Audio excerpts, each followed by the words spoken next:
I don't understand why you're doing this. Her voice trembled as she stood in my doorway for the first time in 8 months. Vanessa Anderson, the woman who'd left me standing at the altar with 200 guests and no explanation, now wanted to talk.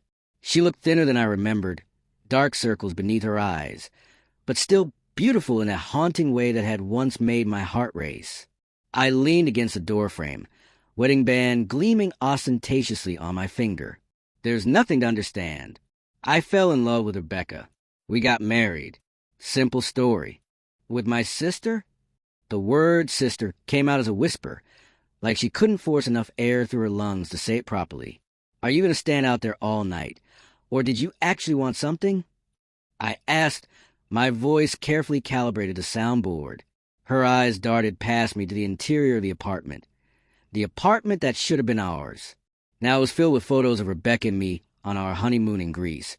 Rebecca's books mixed with mine on the shelves, her throw pillows on my leather couch. Does she make you happy?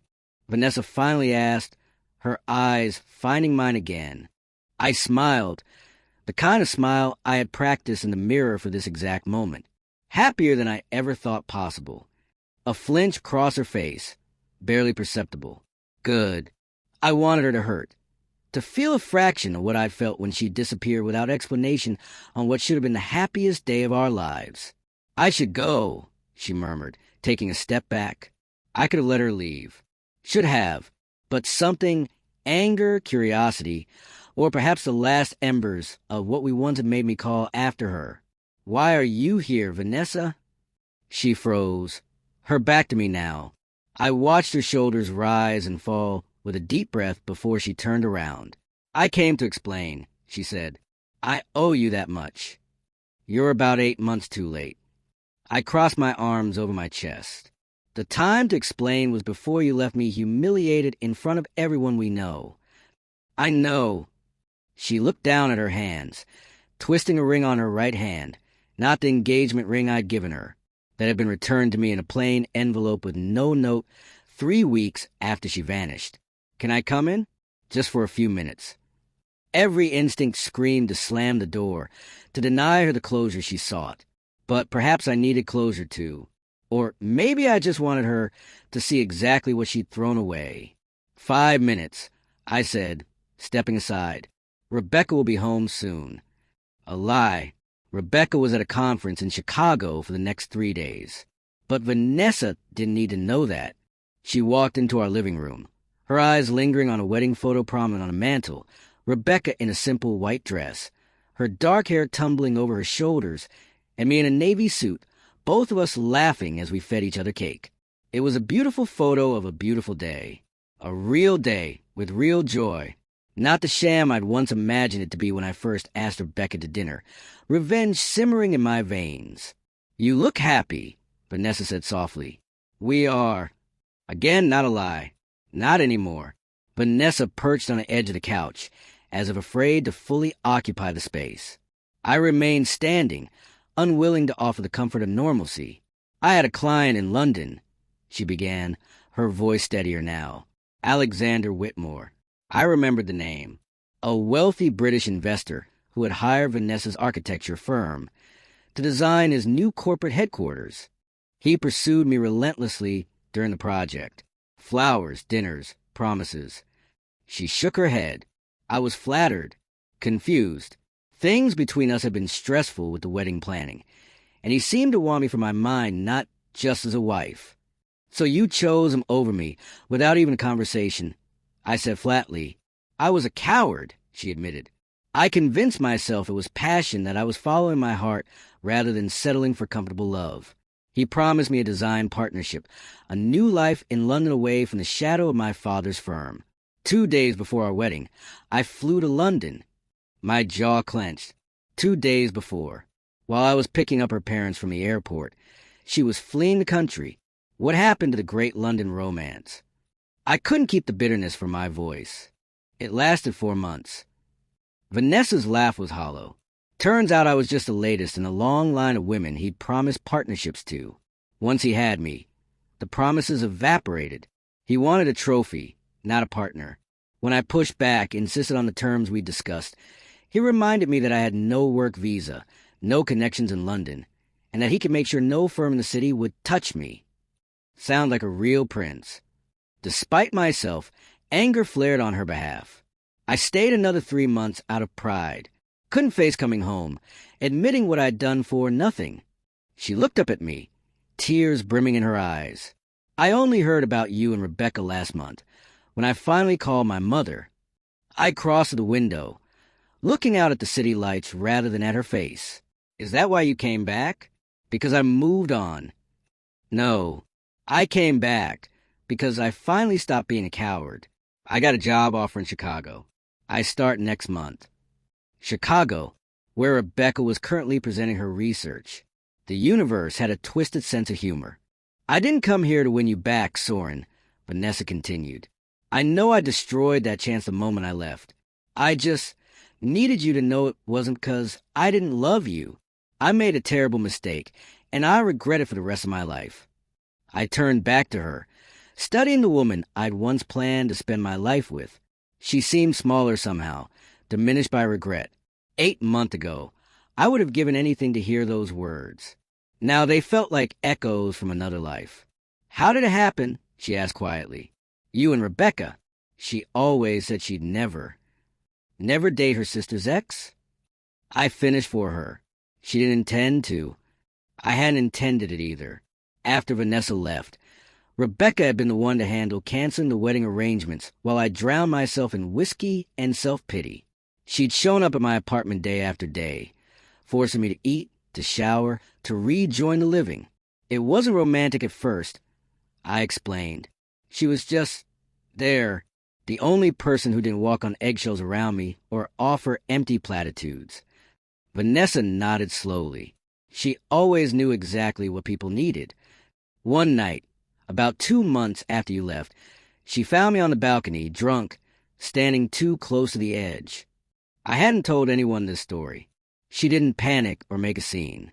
She just took my hand and said, I'd miss you terribly, and I'm already missing one Anderson sister. Don't make me lose you, too. Vanessa's hand flew to her mouth, her eyes wide with horror. She stayed all night just talking. Not about you, about everything else, books, movies, her research, my work. By morning, I realized it was the first time I'd gone hours without thinking about you. I moved to the bookshelf, running my finger along the spines. After that, we started spending time together deliberately. Movies, museums, hikes. She made me remember who I was before you. And somewhere along the way, you fell in love. Vanessa finished quietly. I fought it. We both did. It felt like a betrayal, like we were using each other to fill your absence. I turned to face her. I asked her to dinner on your birthday. I told myself it was to spite you, wherever you were. That's what I told myself. But the truth was, I was already falling for her. When did you know it was real? Vanessa's voice was barely audible. Christmas Eve. Your parents invited me to dinner. They'd been checking on me regularly. Rebecca was there too. We were all trying so hard to pretend everything was normal. I smiled slightly at the memory. After dinner, Rebecca and I went for a walk in the snow. She stopped under a streetlight and said, I need to know if this is about her or about us, because I can't be a placeholder. Soren, I won't be. What did you say? Vanessa whispered. I told her the truth, that it started as a distraction, maybe even as revenge. But somewhere along the way, it became the most real thing in my life. I looked directly at Vanessa. I proposed 3 months later. We were married in May. Vanessa blinked rapidly, fighting tears. Fast. When you know, you know. I threw her words back at her, what she'd said when we got engaged after only a year of dating. She flinched, recognizing them. I deserve that. I didn't marry Rebecca to hurt you, I said, realizing as I spoke that it was true. By the time we got married, it wasn't about you anymore. But it was at first, she pressed. You wanted me to find out. To hurt. I couldn't deny it. Yes, at first. She nodded, accepting this truth. And now, are you glad I came back to see what I lost? The question hung in the air between us. Was I The vindication I'd imagined feeling in this moment was absent. Instead, I felt something unexpected. Pity. I'm not glad you're hurting, Vanessa, but I am glad you came back. Why? Because now I can finally let go of the anger, the questions, the what-ifs. I moved the door, opening it. You were right about one thing. We were settling for a comfortable love. Now I know what the real thing feels like. Vanessa stood, moving toward the door with the dignified grace she'd always possessed. At the threshold, she paused. Does she know I'm back? No. I'll tell her when she returns from Chicago. Vanessa's eyes widened slightly. She's in Chicago? I'm moving there next month. Small world. I said, not offering any further comment. Will you tell her I came by? Yes. We don't keep secrets. The implication hung between us.